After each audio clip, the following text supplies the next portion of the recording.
Good morning on day 46. And in that particular order, it is still morning.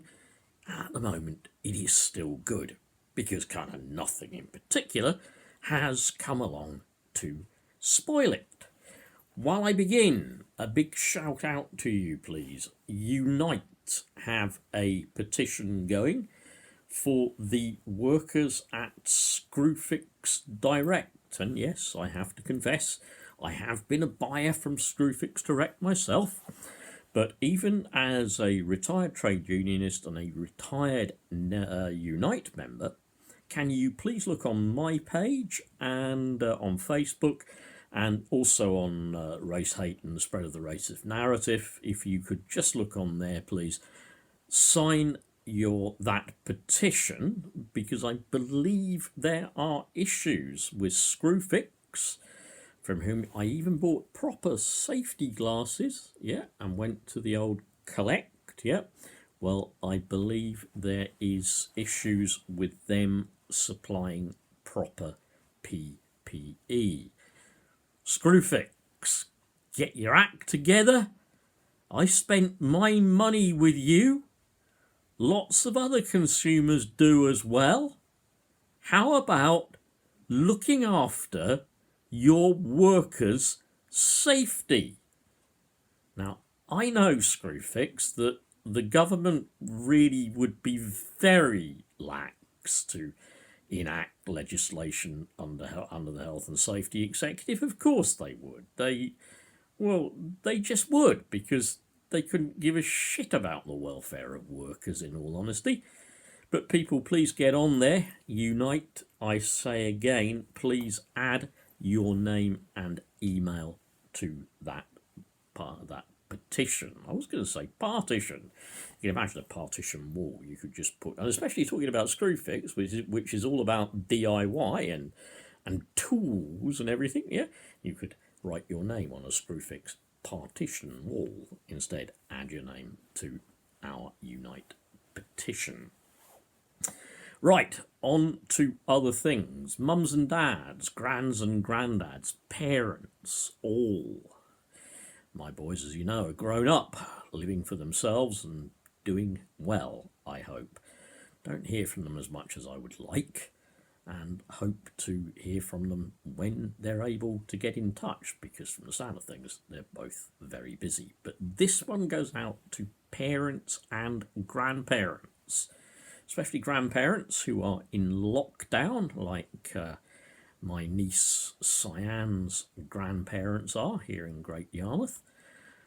Let me ask you, are you ready to send your kids, particularly primary, i.e. junior school kids, back on May the 11th?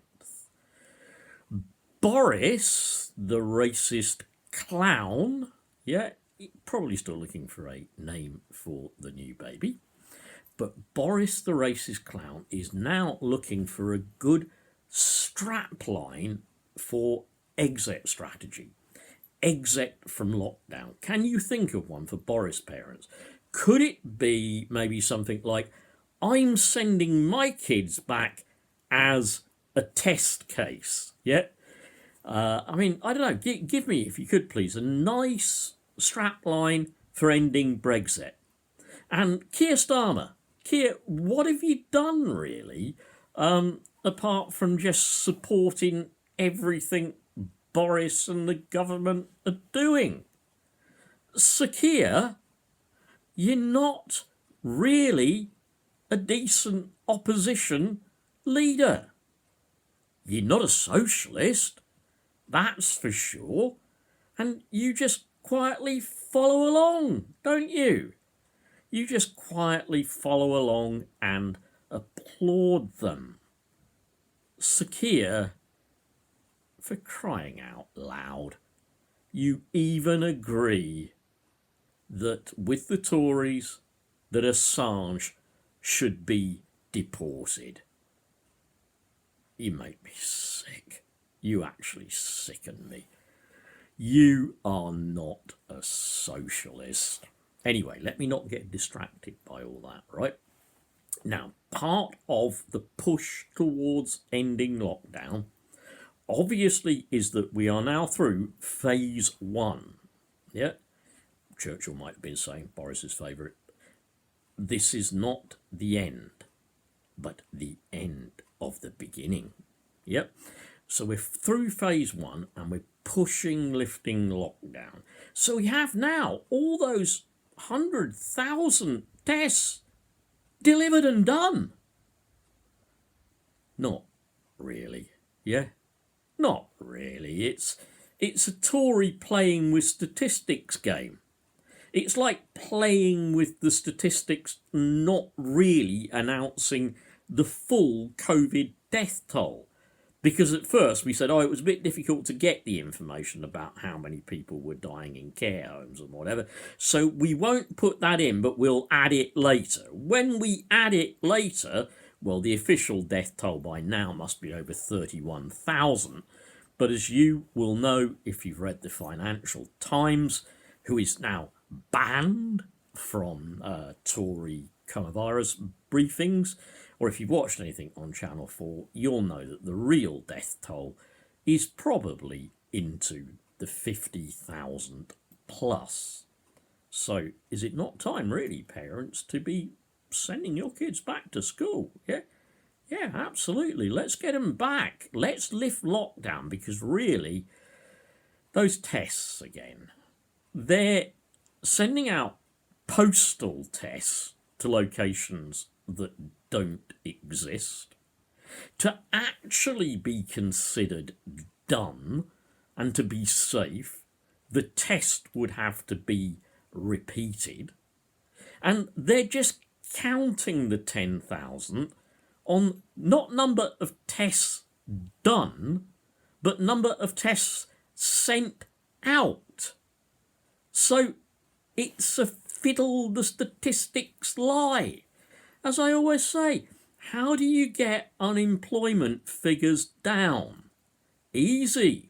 When somebody, after 24/7 job searching, gets a 0 hours contract and works but 1 hour a month, they're no longer unemployed. Unemployment stats fall through the floor. So those of you that are now unemployed as a result of this virus, when you're on your 0 hours contract, remember, you won't be unemployed. You'll have a job, even if it's 1 hour a week.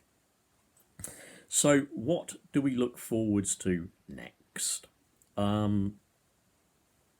Care home deaths again, still rising. They'll continue to rise as soon as lockdown is released.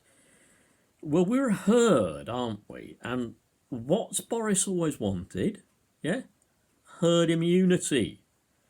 And unfortunately, in the herd, and it always is the case in the herd, isn't it? In the herd, the sick, the weak, the vulnerable have to go first. They have to pay.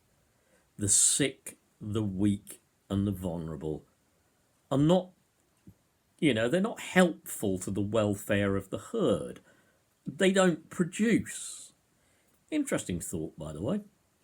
In a pack of wolves, the alpha wolves, the leaders, if you like, always bring up the rear. At the very front of the pack, there are the younger hunter wolves. In the middle of the pack, protected from the front and the back, are the youngest, I should say, the oldest, maybe even the sickest and the most vulnerable. They are right in the middle of the pack. In other words, even in the society, even in nature, there is this protection of the weak and vulnerable. And actually, wolves as a society wolves as a, just an animal kingdom, if you like, do pretty well. And they're regarded as strong as well. And they protect their weak and young and sick and disabled. What do Tories do with us? They sacrifice us. What's a great way to cull the population and avoid having to spend all that money on pensions and sickness benefits and looking after people through the NHS and care services? What's a great way to cut government expenditure? Let the virus kill this population. And who will the money go to that is saved? Obviously to the same billionaires and rich controllers and Tory party donors who will decide when lockdown ends. So tell me, folks, especially if you have kids in that age group, what about you? When you're told it's all safe out there, social distancing's all been organised, yeah? When it's told to you it's all perfectly safe, are you going to send your kids back to school because liar, cheat, all-round charlatan and fascist dictator Johnson says you must?